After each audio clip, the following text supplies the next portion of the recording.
The practice facility carried a heavy silence that morning, the kind of silence that made even the sound of sneakers squeaking on hardwood echo like thunder. Veteran forward Marcus "Iron" Rodriguez had been in the league for 14 years, and in that time he had cultivated a reputation that bordered on myth. He was the man who broke rookies, not with dirty plays or bruising elbows, though he had plenty of those in his arsenal, but with words, with perfectly timed verbal daggers that cut deeper than any hard foul ever could. Dozens of careers had quietly collapsed after one of his infamous encounters. Now, all eyes were on his newest target, 18-year-old LeBron James. LeBron had stumbled through one of the worst practices of his young career.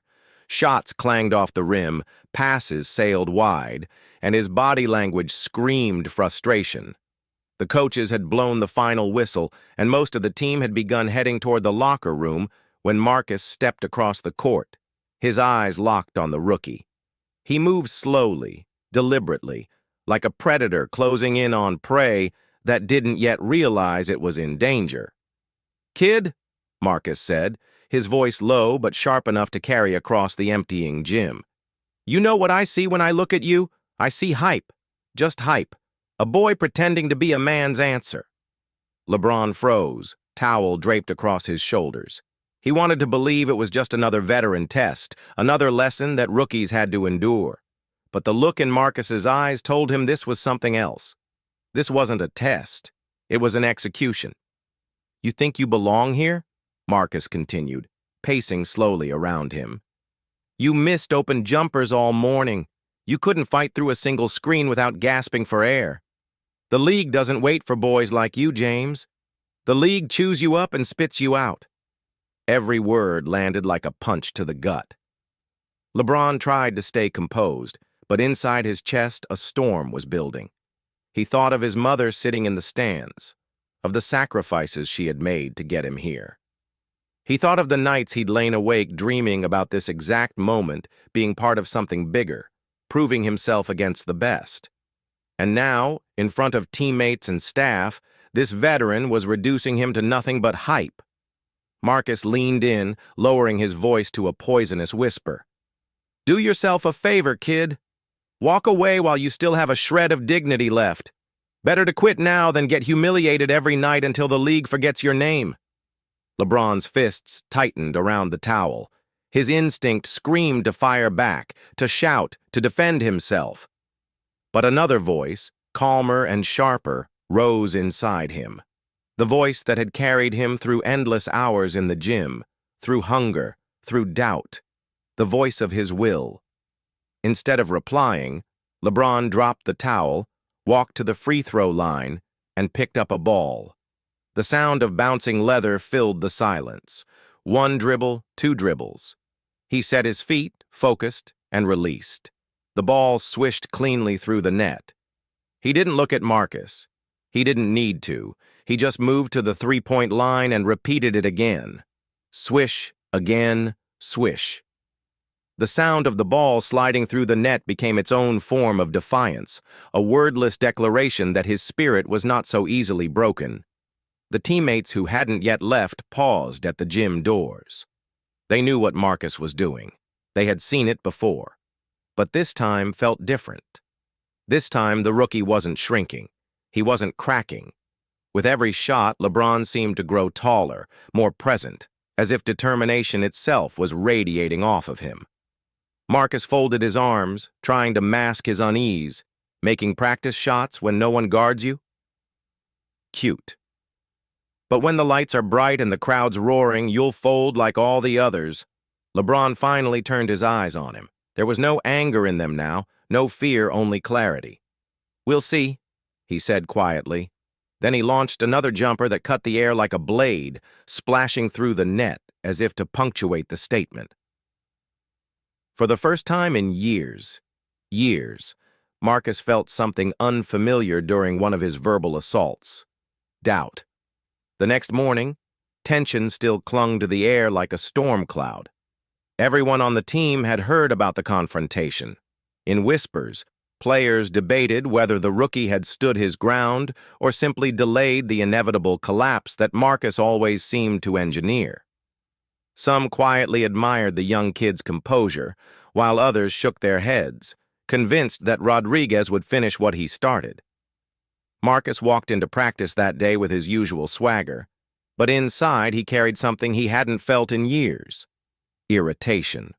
The rookie hadn't broken. Instead, he had turned Marcus's words into fuel, answering with silent shots instead of excuses.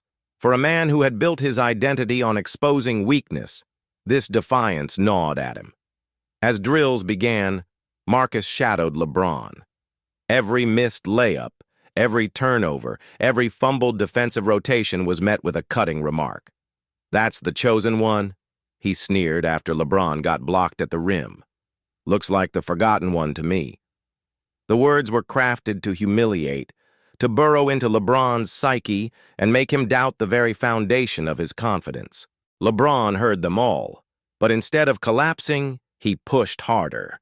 He ran the fast breaks with more urgency. He fought through screens with more grit, and even when sweat dripped into his eyes, he refused to back down. Each insult Marcus hurled seemed to spark another ounce of resolve within him. Finally, during a scrimmage, the moment came. Marcus called for the ball in the post with LeBron guarding him. He backed the rookie down, muscling into his chest with a grin that said, "This is how I end you." On the third shove, Marcus spun for a hook shot, but LeBron anticipated it perfectly. He rose, impossibly fast, and swatted the ball clean into the bleachers. The gym erupted in gasps and shouts. For a second, time froze. Marcus stood stunned, his trademark smirk wiped clean. LeBron landed, fists clenched, chest heaving. He didn't celebrate. He didn't taunt. He simply jogged back on defense, his eyes burning with quiet fire. It was only a block, just 2 points prevented in a meaningless scrimmage, but everyone who witnessed it knew it was something far more important. It was the rookie sending a message: "I will not be broken." From the sidelines, an assistant coach muttered under his breath, "That kid's different. He doesn't just survive the fire, he becomes it." Marcus, red-faced, demanded the ball again. This time he drove hard to the basket, but LeBron stayed with him step for step. Marcus leaned in with all his veteran craftiness, throwing elbows and shoulder fakes. But when he went up for the shot, LeBron was there again, another block, another statement. The gym fell silent. What had started as Marcus's ritual humiliation had transformed into something else entirely. Instead of watching a rookie crumble, the team was watching a veteran's power slip away. Still, Marcus refused to quit. He barked louder, his words now laced with desperation. "This isn't the finals, kid. This isn't glory. You think one block makes you a man? You don't know pain. You don't know failure. I'll make sure you do." LeBron said nothing. He didn't need to.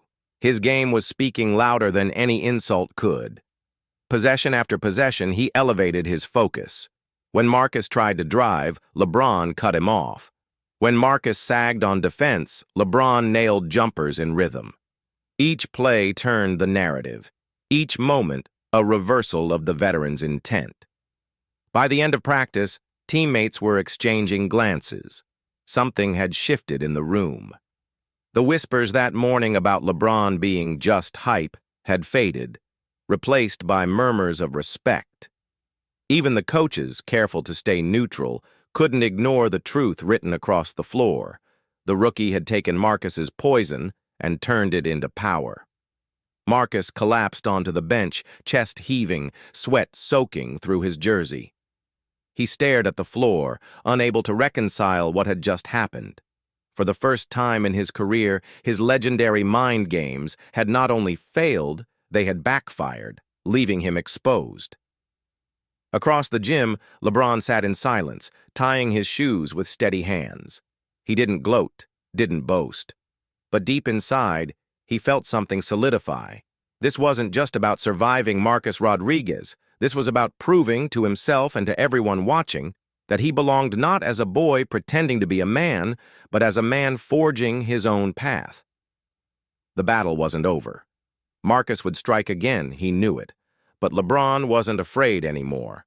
The doubt that had briefly flickered was gone, replaced by conviction. Whatever test came next, he was ready. That night, Marcus sat alone in the locker room long after everyone else had left. The echoes of the day replayed in his mind on an endless loop, his taunts, his pushes, the way LeBron had stood tall when every other rookie had folded. For years, Marcus had thrived on breaking spirits. It was what gave him power, what made him feared. But for the first time, the mirror reflected something different, not strength, but fragility. He remembered his own rookie year, the nights he cried in silence after veterans had belittled him. He had sworn then that he would never be weak again, that he would be the one delivering pain rather than receiving it. That vow had built his reputation, but somewhere along the way, he had forgotten what true strength was meant to be. He had confused cruelty with leadership, fear with respect. And now, staring into the abyss of his own reflection, Marcus realized he was no longer the predator. He was the one being hunted by truth, by time, by a new generation rising. Across town, LeBron was also sitting in silence. He didn't celebrate the small victory, didn't post about it, didn't tell anyone outside the gym. Instead, he studied game film, analyzing every mistake, every hesitation.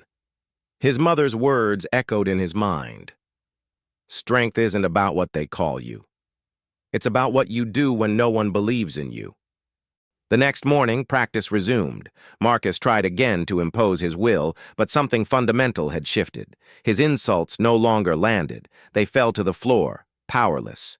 His pushes lacked conviction. His smirks seemed hollow. The rookie he had tried to break now carried an aura that the entire team could feel. During a scrimmage, the ball found its way to LeBron in the final possession. The gym quieted. Marcus, pride still clinging to his chest, stepped up to guard him. It was the showdown everyone had been waiting for. LeBron dribbled once, twice, eyes locked on Marcus. The veteran barked, "You're still just a kid." But the words carried no weight. LeBron drove left, absorbed the contact, and finished strong at the rim. The whistle blew. Practice was over, but the battle was decided. Teammates erupted not in celebration, but in acknowledgement. They had seen something rare, something undeniable. Respect had shifted. The rookie was no longer just surviving, he was commanding. Marcus walked off the court slowly, head low. For the first time, he felt the heavy truth pressing down on him. He hadn't exposed weakness. He had exposed his own. And deep down, he knew it. Later in the locker room, he approached LeBron. His voice was quieter than anyone had ever heard it. "Kid," he muttered, eyes avoiding contact. "You proved me wrong." LeBron nodded respectfully. "It's not about proving you wrong. It's about proving I belong." That single sentence pierced deeper than any dunk, any block, any highlight ever could. Marcus sat back, stunned by the simplicity of it. For years, he had built his legacy on breaking others down. But here was an 18-year-old teaching him what real strength meant: humility, resilience, purpose. And so the dynamic shifted. Marcus's shadow no longer loomed over the team. Instead, the quiet flame of a rookie began to light the room. Teammates looked to LeBron for energy, for composure, for vision. Without asking for it, he had stepped into the role of leader, not with words, but with unshakable presence. The story spread beyond practice. Coaches whispered about the kid's resilience, veterans shared uneasy glances, and even Marcus's closest allies admitted the truth. Something different had arrived. The veteran who once defined himself by destroying hope had just witnessed the birth of a force he couldn't contain. And deep inside, he knew the game had changed forever. For LeBron, the lesson was just as powerful. Adversity wasn't a curse. It was the proving ground. Marcus Rodriguez had tried to break him, but instead had carved out the stage for his resilience to shine. Years later, fans would remember the championships, the MVPs, the records. But those who were there in that silent practice gym would remember something else the day an 18-year-old kid refused to be broken, and in doing so, revealed the weakness of a man who thought he was unbreakable. And for Marcus, that memory would linger like a ghost. The destroyer had been destroyed not by force, but by a truth he could never silence. As the lights in the gym dimmed, one truth remained clear. Greatness is not born in glory. It is forged in the fire of doubt, in the shadows of those who try to crush it. And on that day, LeBron James stepped out of the shadows, carrying with him a strength that no insult, no veteran, no barrier could ever extinguish. This wasn't just about basketball. It was about every moment in life when someone tries to convince you that you're not enough, when the world pushes you down and waits to see if you'll stay there. LeBron's response was proof. Resilience is the ultimate answer. And that's why his story matters not just for fans, but for anyone who has ever been doubted, underestimated, or told they don't belong. If this story inspired you, make sure to hit that subscribe button and join us for more powerful journeys like this one. Leave a comment about the toughest challenge you faced and how you pushed through it might just inspire someone else who needs it today.